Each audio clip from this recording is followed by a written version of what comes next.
Nagpasalamat kami nining buntaga nga ikaw mo sa gihapon ang kagahapon karon ug sa walay katapusan. Ginoo, salamat kayo nga ikaw nagapaminaw sa among mga pag-ampo. Ikaw maluloyon nga nagapadayon sa walay katapusan. Ikaw higugmaon nga nagapadayon sa walay katapusan. Ang imong kamot dili hamubo kun dili hataas kini aron sa pagkabot ug paghikap sa panginahanglan sa among mga kaigsuonan nining adlaw. Daghang salamat Ginoong Diyos sa imong kaayo. Sa pangalan ni Kristo Jesus among Ginoong manluluwas. Amen. Amen. Praise God, mayong buntag sa atong mga kaigsuonan nga nagasunod o nagapaminaw ng atong tulumanon ni sa kahanginan.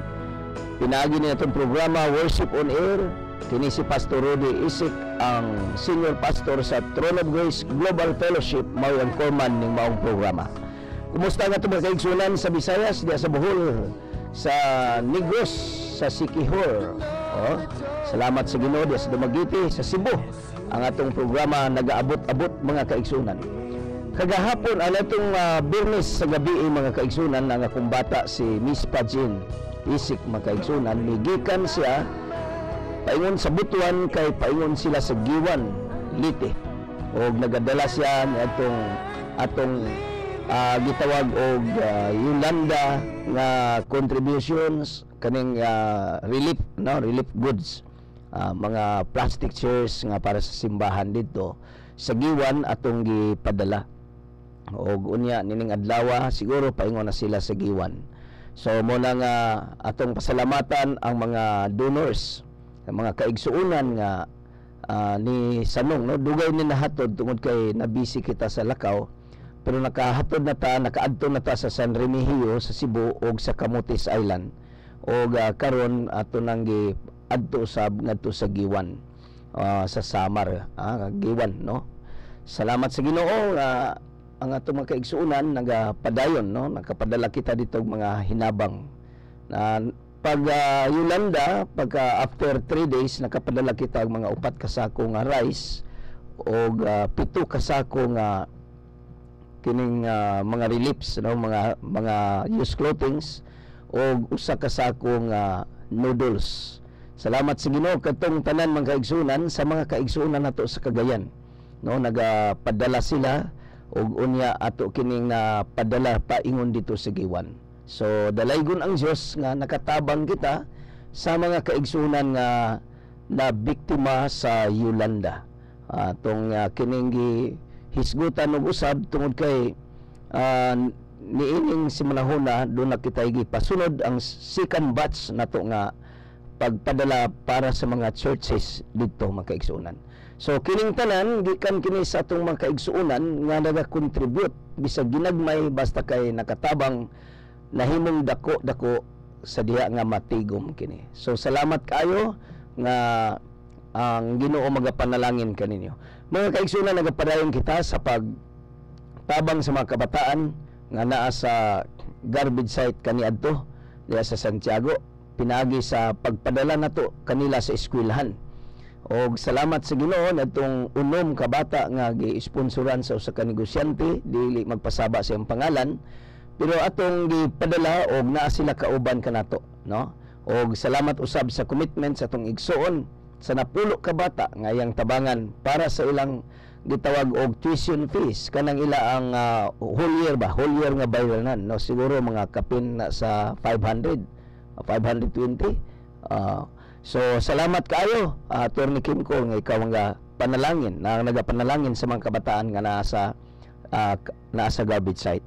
Og unya atong gipadayon usab ang pag-survey kanila pinagi sa pagkaon kada adlaw, no? Kadtong mga bata nga atong mga sponsored children ato kini silang giserbisyuhan og hatag mga pagkaon. Salamat kang Sister Bibi Tulio diha sa Santiago nga nagaatiman sa mga kabataan. Og diri usab sa Bitukalan, Sister Tata Simura, salamat kayo, ang Dios magpanalangin kanimo.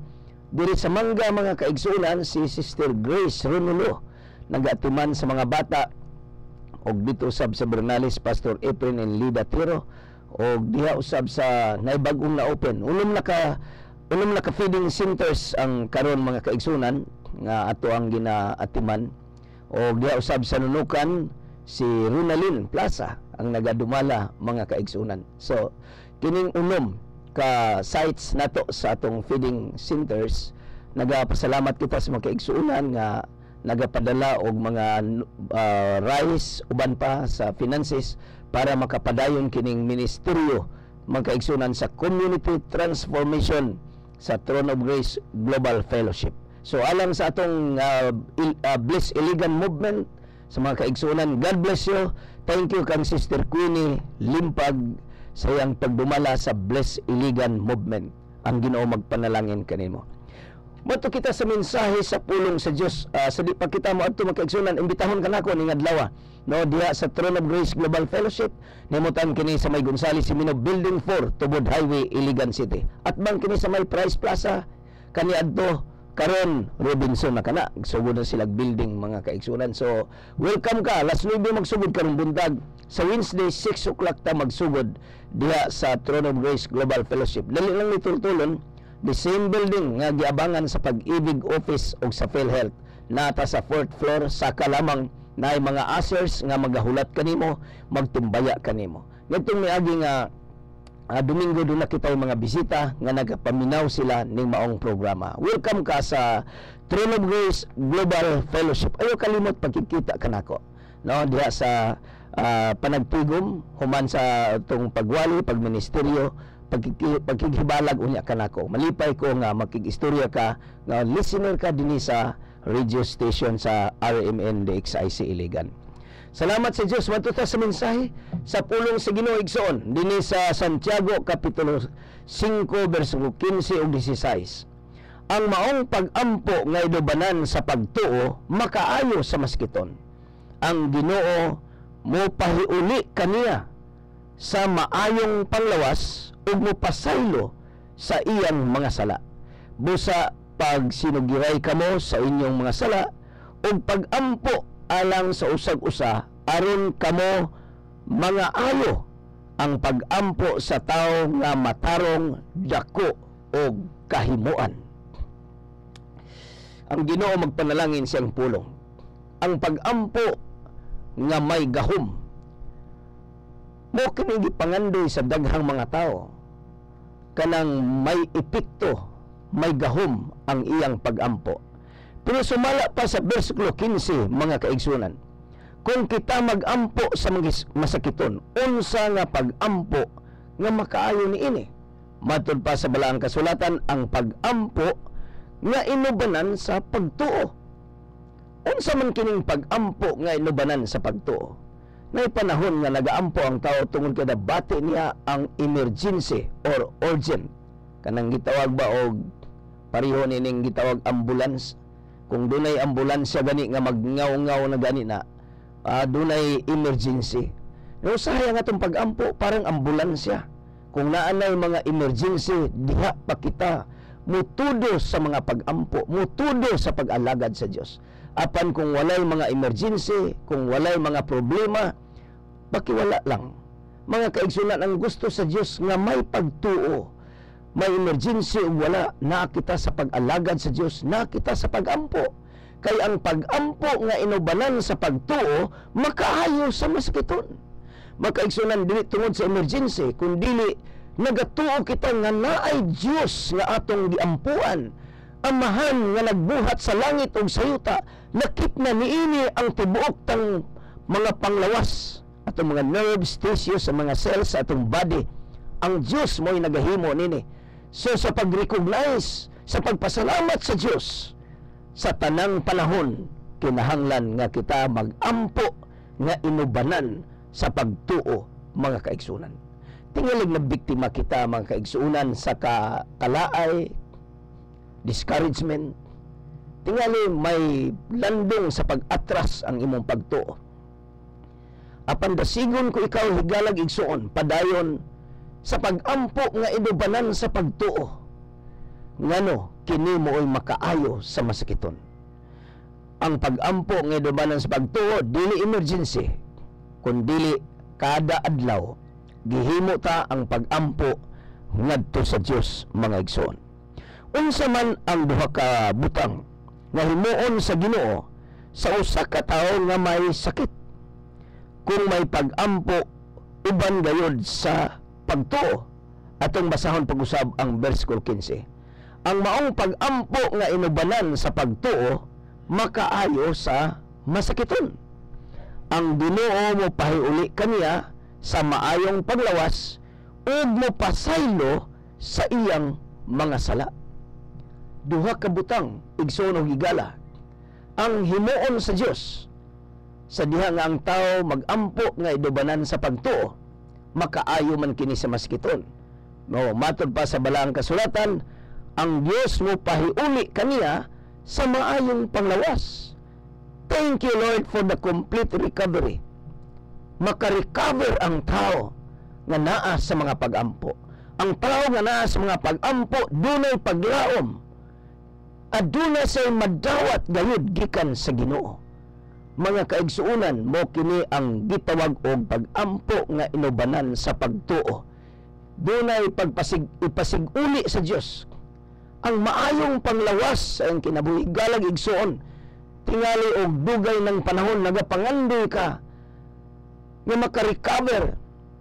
The only thing nga makarecover is, matod pa sa balaang kasulatan, mag-ampo nga inubanan sa pagtuo.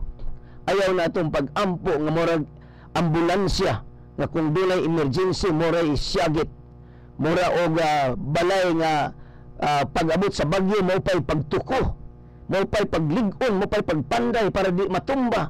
Igsoon og higala ang balay, wala pay bagyo, ginalig-on na daan aron pag-abot sa bagyo dili na kini matumba. Mo sab kini sa atong kinabuhi, ang pag-ampo nga inubanan og pagtuo consistent kini, dili kini makaigsuonan off and on, kundi consistent kini nga pag-ampo ngadto sa Dios.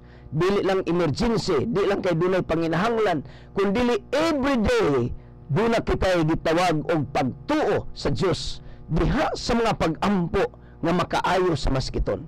Busa naging ng balaang kasulatan, ipahiuli sa Dios kaniya ang maayong panglawas. Igsoon og higala panganduya kini. Pero maghimo kag commitment ngadto sa Ginoo. Imong abrihan ang imong kasing-kasing og sultihi ang Dios. Unya giyon ri sa balaang kasulatan, ang Dios mo pasaylo sa atong mga sala. Igsoon og higala, tulo ka butang, mga dagko nga mga butang nga kasagaran dinhi kita mabikil. Ang una, ang mga pulong nato.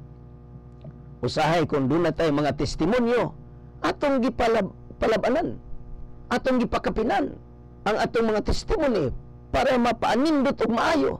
Pero usahay, pride ay ang nagpaluyo niadto. Mao nga usahay ang mga kadaugan nagdala hinuog garbo, instead nga magdalag pagpasalamat ngadto sa Dios, nakahatag og garbo sa tao, ug ang garbo mao nagauna kini sa kalaglagan sa tao. Igsoon og higala ang pagpaubos sa Dios importante. Mao na nga magapasaylo ang Dios sa atong sala sa kagarboso. Magapasaylo ang Dios pinaagi sa pagpaubos nato, ug moingon ta, Lord, pasaylo ako sa kong sala. Ikaduha, mga kaigsuonan, no? Pasayloon sa Dios ang sala sa atong mga actions, mga aksyon nato kini atong mga lihok sa atong hunahuna sa himhugawan mga kaigsunan. Apan pinaagi sa pag-ampo, the cleansing power, the sanctifying blood of Jesus Christ, powerful enough to cleanse our hearts and to purify our thoughts. Kini nga itong nahuna, kinahanglan nga, kada adlaw magpahugas ta. O sa kuan pa ni, kinahanglan maligo ta sa pulong sa Diyos every day. Unsa may paagi, aron malimpyo nga itong nahuna, pinaagi rin sa pulong sa Diyos. Matod pa ni David, mga kaigsunan, gitaguan ko ang imong pulong sulod sa kong singkasing, aron dili ako makasala, batok kanimo. Si Jesus Christ nag-ampo siya mga disciples, mingon siya, Father, sanctify them by your word. So the sanctifying power of God is through His word. The word of God, sabiang maminaw ta sa pulong sa Diyos, parang naligo na ka sa imong kinabuhi. Sa diha nga ikaw magbasa sa balang pulong sa Diyos, parang nanabun ka. Unya nang waswas ka. Mausab ka ng pulong sa Diyos sama sa tubig nga nagahugas sa tibuok tang pagkatao. Higalag igsoon, pasayloon sa Diyos ang atong kasalanan. We need the word of God. We need the presence of God aron magalig-on kanato higalag igsoon. Nabot man ang takna sa mga pagampo. Kung ikaw dunay mga suliran sa kinabuhi, praise the Lord, hallelujah, igsoon o higala, ako kang dasigon. Gunit sa saad sa Dios, ang Dios mag-aayo kanimo og ipasiguli niya ang imong panglawas. Magamputa, gunitin lamang ang radyo. Kung ikaw layo sa radyo, tapuin mong tuong kamot sa mong dughan, kay magampo kita. Daghang salamat, Amahan nga langitnon, nga ikaw mo sa gihapon ang kagahapon karon og sa walay katabusan. Magahikap ka sa panglawas sa among mga kaigsuunan. Hikapa ang mga balatian nga na kanila og ang kaayuhan magabot kanila, Ginoong Dios. Ikaw nagaingon nga pinagi sa mga labod ni Jesus na ayo na kamo. Daghang salamat nini nga kaayuhan pinagi sa gahom sa pagkabanhaw ni Kristo ug kini mo'y magatangso sa tanang balatian nga naghasol sa among kinabuhi. Daghang salamat, Ginoong Dios, ug karon ang panalangin sa Dios magaabot kanimo higalag igsoon. Magaayo kanimo sa ngalan ni Kristo Jesus among Ginoong manluluwas. Amen. Daghang salamat higalag igsoon sa imong pagpaminaw ning atong tulumanon. Tanawa lamang ang akong FB, Facebook, Rudy2001e@yahoo.com. Daghang salamat sa inyong pagpaminaw. Kini si Pastor Rudy magaingon nga ang Dios magpanalangin kanimo. Bye-bye. God bless you all.